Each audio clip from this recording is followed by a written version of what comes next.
In 2018, just after turning 61 years old, I set out on the most significant journey of my life. One might think that at the beginning of my 7th decade, the most significant journeys were behind me, not ahead of me. But there was one more I've been dreaming of for 2 decades. And for me, that journey was on foot, one step at a time, 500 miles across northern Spain, carrying a 16-pound pack on my back on an ancient pilgrim road, the Camino de Santiago, the same one that Lynette just spoke about. I started in a gentle rain one morning in late March from the ageless Basque village of Saint-Jean-Pied-de-Port on the French side of the Pyrenees Mountains, the setting-off point for millions of pilgrims for over 1,000 years. I started alone, my goal that day, a mountain pass somewhere above me in the clouds that I would have to cross over to get to Spain. After an hour of quiet walking in that drizzle, it dawned on me that for the next 5 weeks I would have nothing to do but to walk. It also dawned on me that I had no schedule, no meetings, no to-do lists, no phone calls, no emails to answer, no texts. I had nowhere special to be, no one special to meet. Rather than too much to do and too little time, I now had all the time in the world. When you're walking on a pilgrimage for hours and you have nowhere else to be but where your foot lands next, life takes on a completely new rhythm. For me, each day was like this: walk, stop and eat when I was hungry, meet new people, wonder at the ancient sacred landscape, discover new towns, and finally arrive at my hostel, tired, wash my clothes, take a shower, and get a nap before eating a supper with a group of pilgrims from around the world, people who only weeks before had been complete strangers, who were now my close companions. As executive director of Mennonite Media, my previous career involved making lots of hard decisions, too often between 2 tough choices. Now the most difficult decisions for me each day were, shall I stop in the first village for a café con leche or wait until later? Shall I have 2 shots of espresso or just 1? Shall I have the Spanish tortilla with my pastry? And which pastry? In my previous decades of work, I spent most of my days inside on my seat behind a desk, occasionally gazing out the windows at the birds and the trees. Now here I was, free as those birds, my daylight hours outdoors, living my life on my feet, at 3 miles an hour in the fresh air, the breezes and sun touching my face, 1 foot in front of the other, paced by the comforting rhythm of the walking poles that powered me up hills and steadied me on steep, stony descents or muddy tracks. 5 to 7 hours, 15 miles a day through open field and woodland, crossing rivers on ancient bridges and Roman causeways. Hours of solitude, no plans. I was carefree, living entirely in the moment.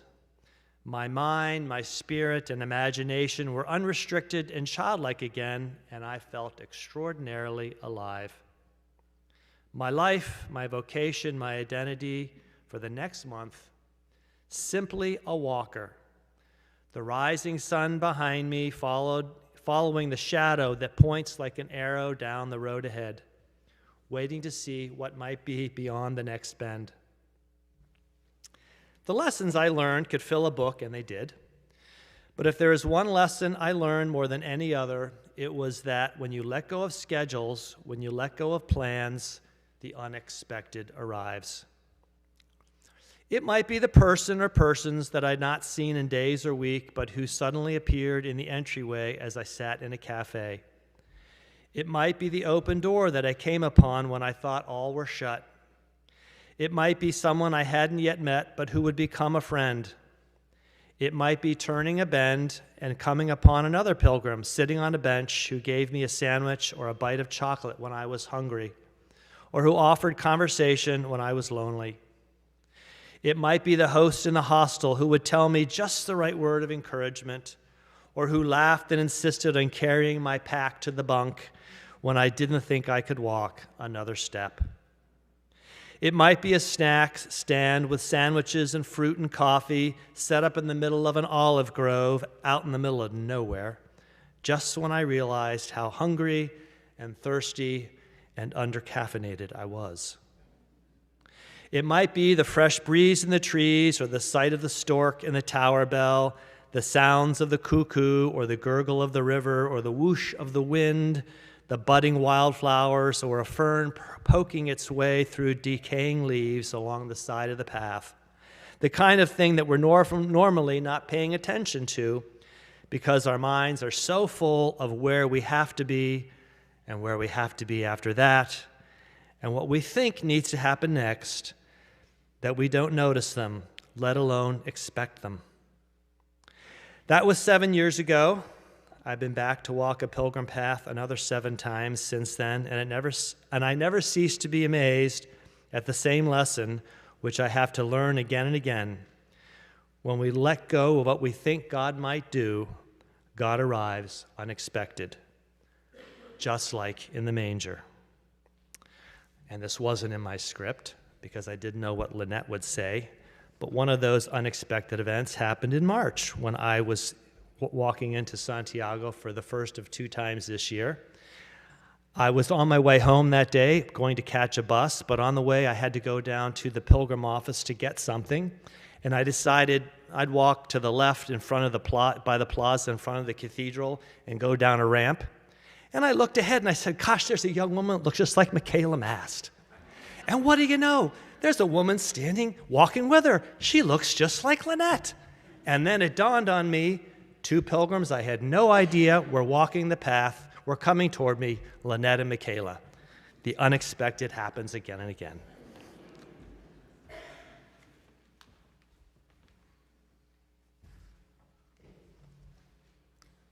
How does one find joy? It can be difficult, especially when life circumstances are tough. I have always enjoyed creating and being creative.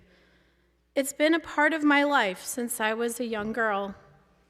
My mother was quite a creative person, and I remember doing fun projects with her in different forms like quilting, candle making, and even cooking, among other things. So perhaps it was in my DNA from the start. When I was in the hospital battling a 2nd round of leukemia as a sophomore in college, my Aunt Sharon, who is a talented artist, gave me paints, paper, and brushes for something for me to do while I was lying in my hospital bed. Initially, it was a wonderful distraction, but after some time, I found painting to be a release of the swirling array of emotions I was feeling at the time. There was something special about painting, something that met a need within me. I didn't save most of what I created in the hospital, but this is one I kept and framed to remember the time. Although it's not my best work, and it was a time in my life that was filled with many unknowns, today it fills me with gratitude for my life, my health, and for where I am now. Painting helped restore my joy, even in that very scary time of my life. The discovery of my love of painting awakened in me a different kind of desire to create, and I ended up with a minor in art from EMU. Of course, I have painted for fun throughout the years, but I find myself continuously turning back to it when I'm going through stressful times. After my mother passed away, I had a difficult time being creative. However fleeting, there were moments when the urge to create would swell up inside me. This is one painting I started, and even though I was not able to finish it, it helped me think about and remember how the process of creating helped me through that time of deep grief. A more recent time when I turned to painting fell during the time of Lent this year. I was feeling my energy and emotions were being drained, and much of my creativity was going into my work at VMRC, which I love, But there was little left for myself. So instead of giving up something, I intentionally added something meaningful into my daily life. To create a space for myself to energize, I challenged myself to paint every single day. Nothing big or grand, just being creative. I had never done anything like that before, and by the end, I felt totally different. And these are a few of my favorites from this challenge.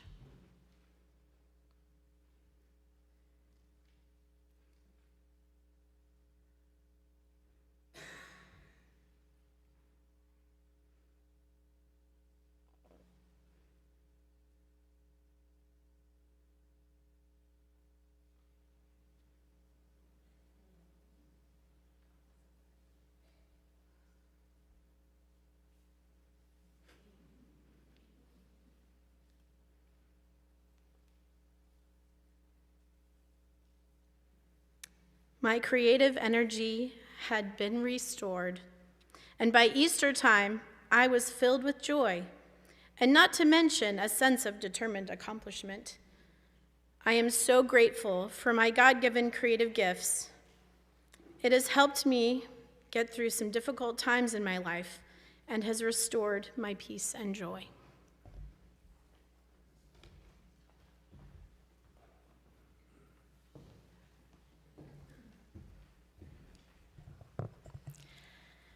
When I was asked if I would be interested in sharing stories and reflections about joy in my life journey, I thought, well, sure, I can do that. What better topic to think about and to talk about? I can recall many times in my life when I felt joy. In fact, a number of years ago, I challenged myself to seek joy, realizing that joy is a choice. I had to make a decision to reconfigure my thinking, to see joy around and within me. It became my word of the year. I found joy in watching my children play outside while I watched from the kitchen window while doing the dishes. I found joy in spotting rainbows as they evolved across the flat landscapes of Northwest Ohio. And if it turned into a double rainbow, wow, my heart would almost burst. I have also found joy in holding a sleeping baby and the gift of being nap-trapped. You know, when the baby has just fallen asleep on you and, gee, I guess I can't change the laundry over just now. I'll have to wait till she wakes up. I find joy in music that gives me goosebumps, that gets my toes tapping, and maybe even inspires full-on dancing. As long as the rhythm has the beat to meet, as long as the rhythm can meet my spirit and uplift me. I frequently find joy in just sitting still, staring out at God's glorious creation, whether it be mountains or valleys, waterfalls, bubbling creeks, or waves crashing on the beach, sunrises, sunsets, or starry nights. Whether it is sunny, cloudy, rainy, or snowing, the joy of nature can majestically or subtly infuse my spirit. An interesting thing that I noticed on my quest to seek, or really just to notice joy, was that it often unexpectedly lifted me out of times of sorrow. This should not have been too surprising, seeing that the psalmist David tells us, "Weeping may linger for the night, but joy comes in the morning." And John's record of Jesus' attempt to prepare his disciples for his absence says, "You will have pain, but your pain will turn to joy." Or as the First Nations version of John 16:20 describes, "Your sorrow will turn into dancing." Now that really speaks to me. In fact, I have recently lived the transformative scenario of sorrow to dancing at a celebration of life for a beloved resident that I cared for in my work as chaplain at Sunnyside. The service was filled with memories and tributes, as well as the acknowledgement of the sorrow we felt by his death. But the service ended with dancing, when the congregation joined hands and literally danced around the room. Sorrow had indeed turned to dancing. Graciously, joy can be found at unexpected times. Curiously, however, though we know it when we feel it, joy is difficult to define. I know this because, as a good post-seminarian, I first looked up the Hebrew and Greek translations of the word joy and went into various derivatives and dug into some commentaries. Took me down quite the rabbit hole. While interesting, the search did not leave me satisfied with a concise or universal definition of joy, nor one interpretation that really resonated with me, until I came across a prayer in Kate Bowler's daily meditations book entitled, "Have a Beautiful, Terrible Day." I will leave you with her prayer for the third Sunday of Advent, where she shares a unique image of joy. God, we are feeling the spark of anticipation, the delight that gives us the tiniest inkling. We are beginning to understand the truth. Joy is our natural habitat, our real home, and just maybe somehow you are making a way for us to live there already.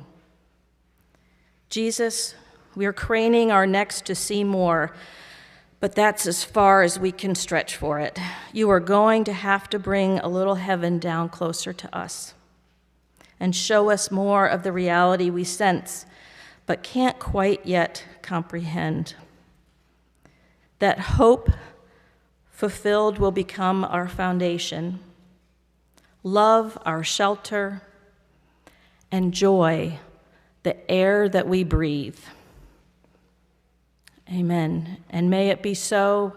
May joy be the air that you breathe, and may you feel the delight and the serenity of many moments of joy on beautiful and terrible days.